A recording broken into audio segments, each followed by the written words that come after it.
നിങ്ങളോടൊപ്പം ഞങ്ങളുണ്ടെന്ന് ഉറക്കെ പ്രഖ്യാപിച്ചുകൊണ്ട് 10,000 കടന്നു വരികയാണ്. പാവങ്ങൾക്ക് വേണ്ടി വേദന അനുഭവിച്ച സഹോദരിമാരെ, നിങ്ങളോടൊപ്പം ഞങ്ങളുണ്ടെന്ന് പ്രഖ്യാപിച്ചുകൊണ്ട് എറണാകുളം അങ്കമാലി അതിരൂപത കുടുംബമൊന്നാകെ ഈ അങ്കമാലിയുടെ ചരിത്ര രീതിയിലൂടെ കനത്ത താക്കീത് നൽകിക്കൊണ്ട്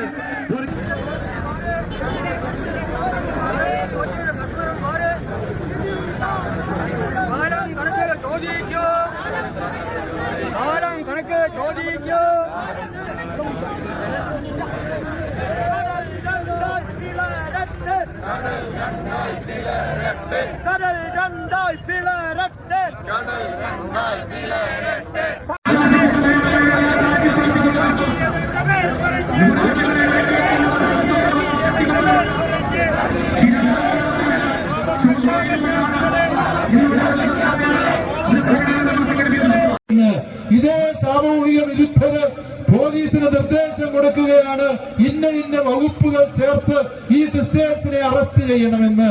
ഇതേ സാമൂഹ്യ വിരുദ്ധര് പോലീസ് സ്റ്റേഷനിൽ പോലീസുകാരെ നോക്കുകുത്തികളായി നിർത്തിക്കൊണ്ട് ഈ സിസ്റ്റേഴ്സിനെ ചോദ്യം ചെയ്യുകയാണ്.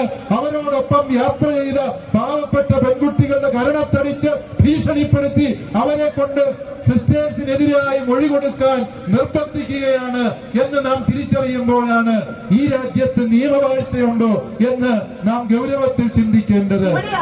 സമർപ്പിത സന്യാസിനികളുടെ പ്രതിനിധി എന്ന നിലയിൽ ഛത്തീസ്ഗഡിലെ ദുർഗിൽ അഴികൾക്കുള്ളിലായിരിക്കുന്ന ഞങ്ങളുടെ പ്രിയപ്പെട്ട സഹോദരിമാരുടെ ഒരു പ്രതിനിധി എന്ന നിലയിൽ എനിക്കൊന്ന് പറയാനുണ്ട്. ഞങ്ങൾക്കും ഇവിടെ ജീവിക്കണം. ഈ ഇന്ത്യ മഹാരാജ്യത്തിലെ വായുവും മണ്ണും ഞങ്ങളുടേതും കൂടിയാണ്.